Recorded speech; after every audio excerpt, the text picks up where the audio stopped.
We won a lot of battles out of those forts. It's no time to change. During the Army's 250th anniversary celebration at Fort Bragg in North Carolina, President Donald Trump announces plans to revert 7 military bases back to the names originally honoring Confederate military figures, a move impacting 3 Army bases in Virginia. Fort Barfoot near Blackstone would become Fort Pickett again. Fort Walker and Bowling Green would go back to Fort A.P. Hill, and Fort Gregg Adams in Prince George County would become Fort Lee.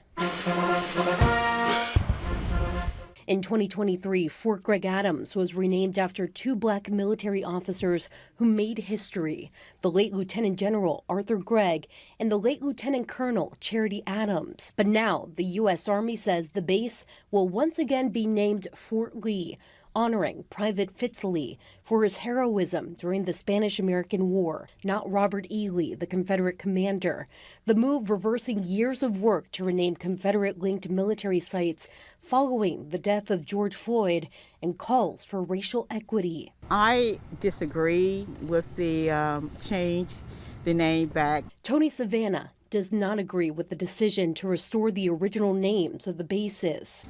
All those Confederate names, they kind of like give you, they are a remembrance of slavery time. They're kind of like a Confederate name. So anything dealing with Confederate kind of like reminds African Americans of slavery, their ancestors. While many disagree, I agree with it. Others, including this woman who didn't want to share her name, support the move. I retired from Fort Lee, and that's all I know it as. Even the college in Chester, I went to John Tyler.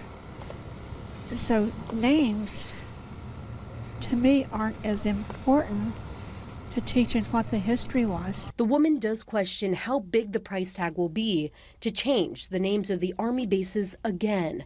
A spokesperson tells us the cost has not yet been determined.